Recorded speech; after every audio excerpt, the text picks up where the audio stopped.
और देश में लगातार कोरोना के बढ़ते मामलों के बीच आज भारत दुनिया का तीसरा सबसे संक्रमित देश बन गया है। अब भारत में रोजाना औसतन 22,000 नए मामले सामने आ रहे हैं और यही रफ्तार जारी रही तो वो दिन दूर नहीं जब हम कोरोना के मामलों में दुनिया में दूसरे नंबर पर पहुंच जाएंगे।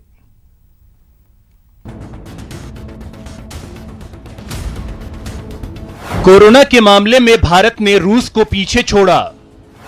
दुनिया का तीसरा सबसे संक्रमित देश बना भारत। भारत से आगे सिर्फ ब्राजील और अमेरिका। तेजी से बढ़ रहे कोरोना के मामलों ने आज भारत को संक्रमित देशों की सूची में तीसरे स्थान पर पहुंचा दिया है। पिछले 24 घंटे में देश में कोरोना के 24,248 नए मामले सामने आए हैं, जिससे देश में संक्रमितों का आंकड़ा 6,97,413 तक पहुंच गया है। हालांकि इनमें से 4,24,432 मरीज इलाज के बाद स्वस्थ हो चुके हैं। इन आंकड़ों के साथ संक्रमण के मामले में भारत से आगे अब सिर्फ अमेरिका और ब्राजील हैं, जहां अमेरिका में अब तक कुल 29,82,928 लोग संक्रमित हो चुके हैं। हालांकि अमेरिका में इलाज के बाद 12,89,564 मरीज स्वस्थ हो चुके हैं, जबकि ब्राजील में अब तक कुल 16,04,585 लोग संक्रमित हो चुके हैं। हालांकि ब्राजील में 9,78,615 मरीज इलाज के बाद स्वस्थ हो चुके हैं। तो भारत का स्थान जरूर तीसरा हो गया है रूस के बाद, लेकिन इसमें मरीज जो है लगातार उसमें काफ़ी सुधार भी देखने को मिल रहा है। जिस तरह से अगर पूरे विश्व स्तर की अगर बात करें तो 213 देश के लगभग में कोरोना वायरस से संक्रमित हुए, जहां पर सबसे ज़्यादा बुरे हालात अमेरिका के हुए, उसके बाद ब्राजील, उसके बाद भारत का स्थान है। इस बीच कोरोना को लेकर एक और चिंताजनक खबर सामने आई है।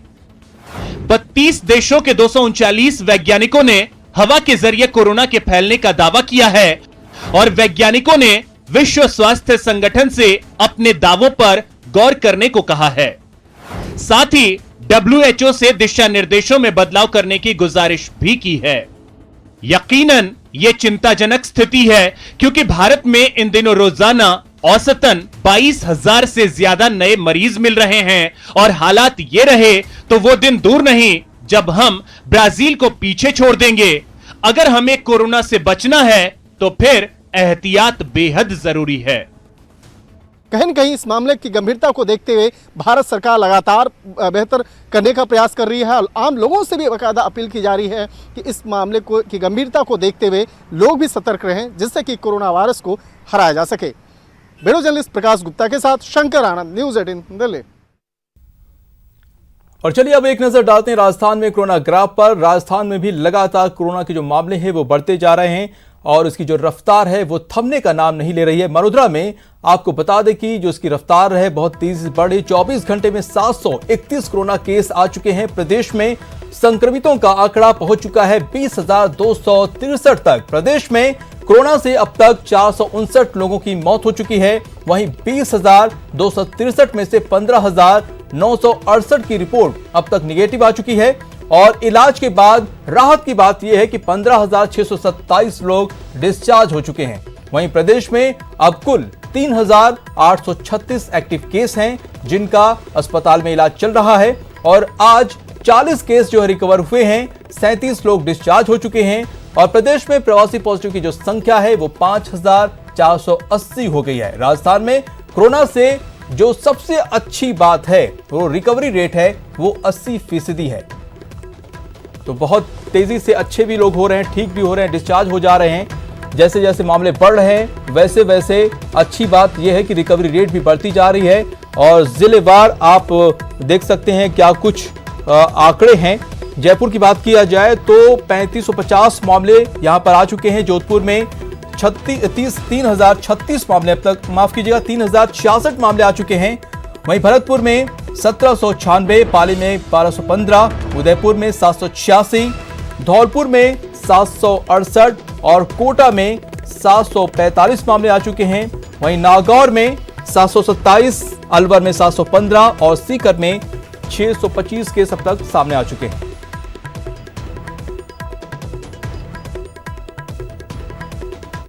और अब बात प्रदेश के उन 7 संभागों की जहां हमारे इस लॉकडाउन में पूरी तरह से नजर बनी हुई है। अब अपनी टीवी स्क्रीन पर जयपुर, जोधपुर, उदयपुर, कोटा, बीकानेर, अजमेर और भरतपुर की तस्वीरें देख रहे हैं। एक एक संभाग का आज सूरत हाल आपको बताएंगे। हर संभाग का कोरोना ग्राफ दिखाएंगे, कहां पर बढ़ा वायरस का वार और कहां मिली राहत। बस बने रहिए हमारे साथ और चलिए चलते हैं अपने सहयोगी के पास और जानते हैं कैसा है उनके शहर में कोरोना का ग्राफ।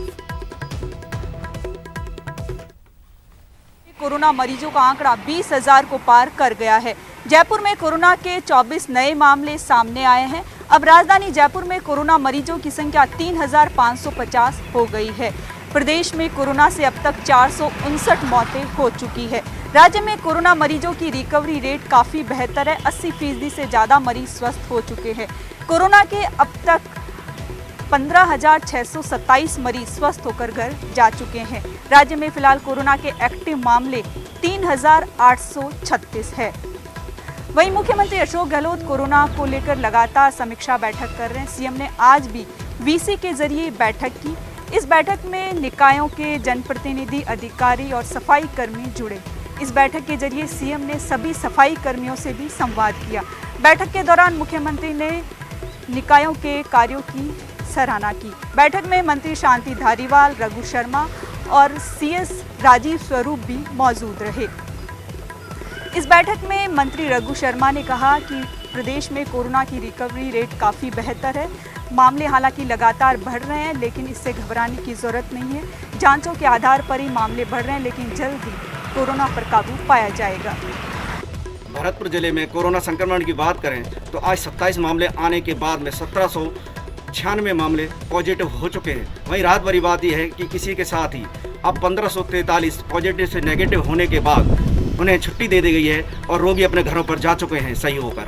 वहीं आपको बता दें कि दोबारा से अब बयाना में 16 मामले आज सामने आने के बाद में वहाँ के लोग सख्ते में हैं, कहीं दोबारा से बयाना हॉटस्पॉट नहीं बन जाए।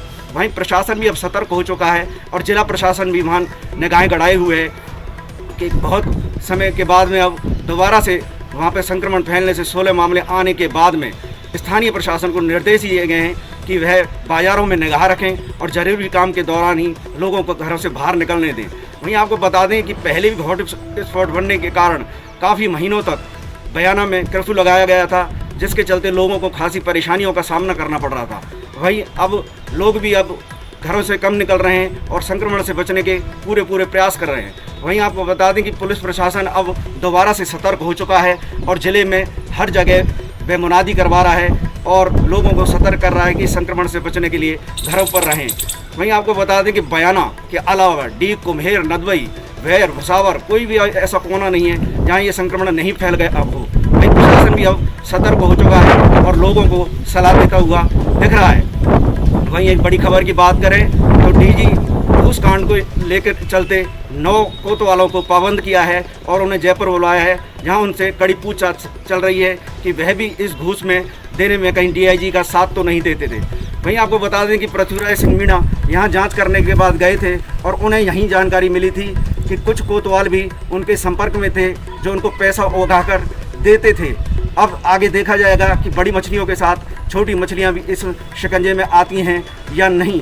वहीं आपको यात्री बसों की बात करें तो यात्री बसें अब अधिकांश खाली जा रही हैं। यात्रा करने के लिए लोग देख नहीं रहे हैं। वहीं ट्रेनों की बात करें तो 5 ट्रेनें हैं जहां बयाना से कुछ यात्री तो मिल रहे हैं, लेकिन भरतपुर से यात्रा करने वाले यात्री दिखाई नहीं दे रहे हैं। उदयपुर में अगर आज के कोरोना अपडेट की बात करें तो आज सुबह से अब तक 2 पॉजिटिव मरीज सामने आए हैं और इन 2 पॉजिटिव मरीज में सेक्टर 7 इलाके के पूर्व संक्रमित मरीज के एक क्लोज कॉन्टैक्ट है, तो वही दूसरा मुंबई से लौटा हुआ कानोड़ के समीप एक गांव का रहने वाला है। इन 2 पॉजिटिव मरीजों की संख्या को जोड़ते हुए उदयपुर में कुल संक्रमित मरीजों की संख्या 786 पहुंच चुकी है। उदयपुर में लगातार संक्रमण जो है वो अब पिछले 1 सप्ताह से तेजी से बढ़ रहा है और ये वजह है कि शहर में अब कोरोना संक्रमित मरीजों का 8वां शतक जल्द ही लगने की उम्मीद है। 100 से ज़्यादा एक्टिव केसेज उदयपुर में एक बार फिर सामने आने लगे हैं, जो कि चिकित्सा विभाग और जिला प्रशासन के लिए बेहद चिंता का विषय है। हालांकि जागरूकता के प्रयास किए जा रहे हैं, क्योंकि अब इस संक्रमण से बचने का सिर्फ एक ही उपाय नजर आता है, जिसमें आम आदमी को सतर्क रहना होगा और स्वयं को सुरक्षित रहते हुए अपने पास के लोगों को भी जागरूक करना होगा। तो सरकार ने इसके लिए प्रयास किया। उदयपुर में भी इसके लिए बड़े स्तर पर जिला प्रशासन द्वारा प्रयास किए जा रहे हैं। तो वहीं ये कोशिश की जा रही है कि गांव-गांव तक जागरूकता अभियान बड़े स्तर पर पहुंचे, ताकि इस चेन को तोड़ने में सफलता मिल सके। मौसम की अगर बात करें तो आज पूरे दिन उमस और गर्मी से लोग बेहाल रहे।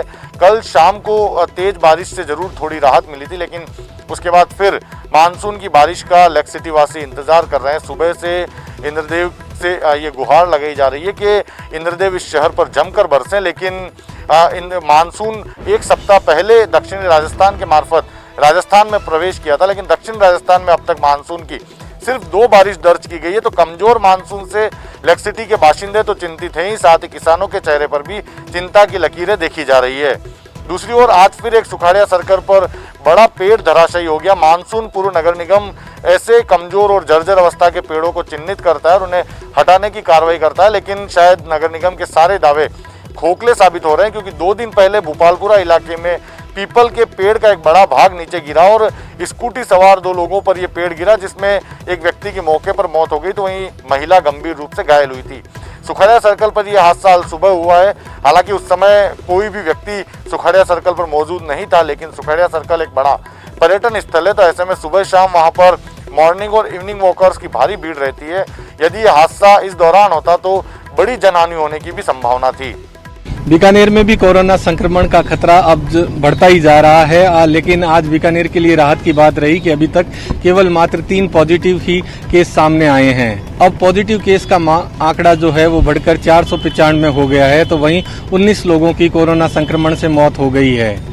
एक्टिव केस की अगर बात करें तो बीकानेर के कोविड सेंटर में लगभग 250 के करीब एक्टिव मरीज अभी भी हैं। जिला प्रशासन और स्वास्थ्य विभाग की टीमें लगातार कोरोना संक्रमण को कम करने के लिए प्रयास जारी किए हुए हैं, लेकिन हैरानी की बात यह है कि पिछले 10 दिनों से जिस प्रकार से कोरोना संक्रमितों का जो आंकड़ा बढ़ता ही जा रहा है, उससे देखकर ये लग रहा है कि आने वाले दिनों में बीकानेर में कोरोना संक्रमण का खतरा और फैल सकता है।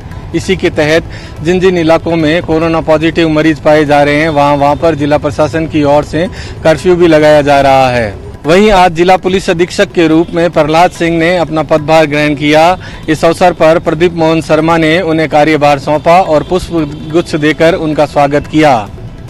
प्रहलाद सिंह ने मीडिया से बातचीत में कहा कि कोरोना जागरूकता को लेकर पुलिस लगातार काम कर रही है और आगे भी इसे जारी रखा जाएगा। वहीं रोड सेफ्टी की दिशा में भी बीकानेर पुलिस और सजगता के साथ काम करेगी। वहीं संघीय अपराधों में जी देखिए, कोटा में भी कोशिश की जा रही है कि कोरोना के संक्रमण की चेन को तोड़ा जाए, लेकिन जिस तरह से लगातार पॉजिटिव रोगी सामने आ रहे हैं उससे चिकित्सा विभाग के साथ साथ जिला प्रशासन भी मुस्तैद हो गया है।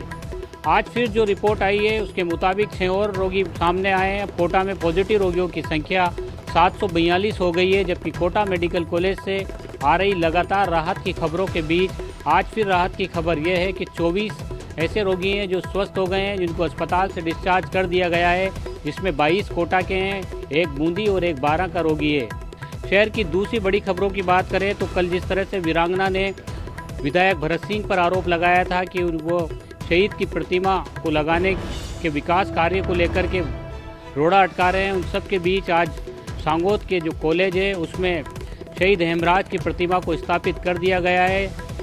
विधायक भरत सिंह द्वारा जिस तरह से कोशिश की जा रही थी कि सांगोद के कॉलेज में शहीद की प्रतिमा को स्थापित किया जाए, तो आज उन्होंने जिला प्रशासन को लेटर भी लिखा था और उसके बाद शहीद की हेमराज की प्रतिमा को कॉलेज परिसर में स्थापित कर दिया गया है। देखिए, अजमेर में आज कोरोना के 11 नए मरीज निकलकर सामने आए हैं, जिनमें से 2 केकड़ी उपखंड के हैं और 3 किशनगढ़ उपखंड के हैं जो बिहारी श्रमिक हैं। तो इन 11 नए पॉजिटिव मरीज सामने आने के बाद अजमेर में कुल संक्रमित मरीजों का आंकड़ा जो है वो बढ़कर 610 हो गया है। इनमें से 23 मरीज अब तक इलाज के दौरान मौत हो चुकी है, जबकि 465 जो हैं वो रिकवर होकर अस्पताल से घर के लिए डिस्चार्ज हो चुके हैं। तो आज सावन के पहले सोमवार के दिन ही इंद्रदेव अजमेर पर जमकर बरसे और शाम 3 बजे के बाद करीब 1 घंटे तक अजमेर में और अजमेर जिले के कई अंचलों में जमकर बरसात हुई, जिससे पिछले लंबे समय से गर्मी और उमस से परेशान हो रहे जिलेवासियों को राहत मिली है। और जो मानसून पिछले दिनों कमज़ोर पड़ गया था वो एक बार वापस से सक्रिय हुआ है, जिससे किसानों के साथ साथ सबके चेहरे जो हैं वो खिले हुए हैं और जो है जलाशयों में पानी की आवक भी धीरे धीरे शुरू हो गई है। लेकिन इस सब के बीच में इस पहली बरसात ने, सावन महीने की पहली बरसात ने निगम के उन तमाम दावों की भी पोल खोल दी जिसमें पहले से नालों की सफाइयों का दम भरा जा रहा था। आज पहली 1 घंटे की बरसात में ही शहर के कई रिहायशी कॉलोनियों में जो छोटे बड़े नाले हैं वो उफान पर आ गए थे और गंदगी जो है वो सड़कों पर बिखर गई थी, जिससे लोगों में काफ़ी नाराजगी भी देखने को मिली। इस सब के अलावा बिजली के बिलों को माफ़ करने की मांग को लेकर आज भाजपा ने सभी उपखंड कार्यालयों पर प्रदर्शन किया है और मुख्यमंत्री के नाम ज्ञापन सौंपकर कोरोना काल के दौरान ठप हुई आर्थिक गतिविधियों के चलते पिछले 3 महीने के जो बिजली के बिल थे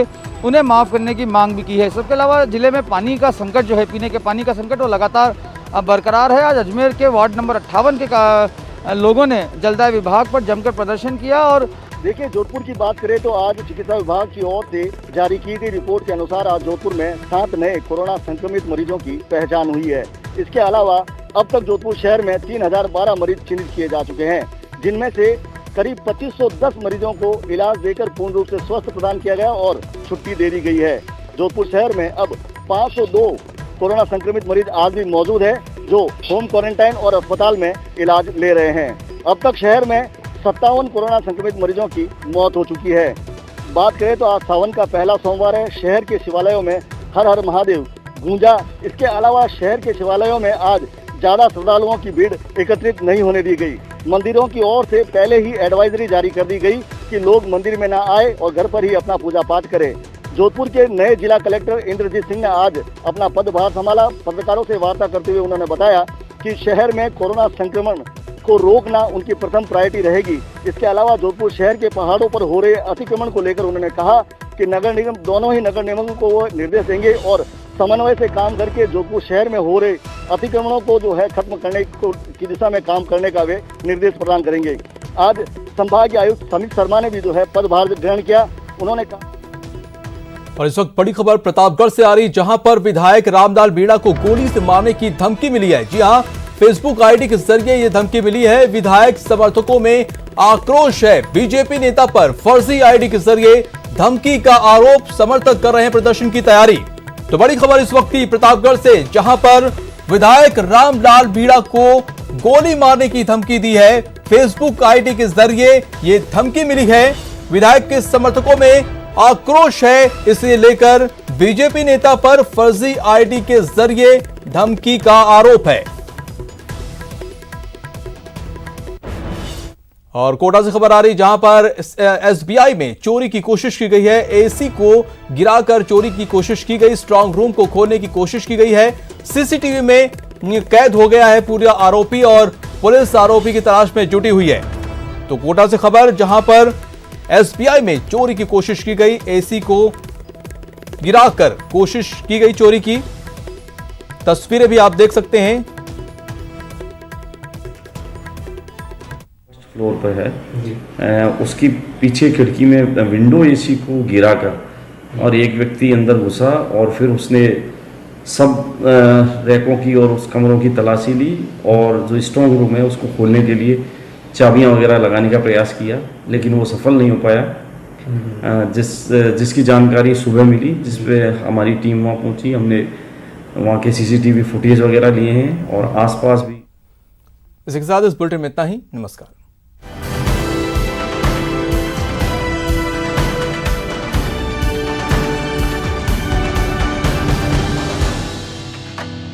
लॉकडाउन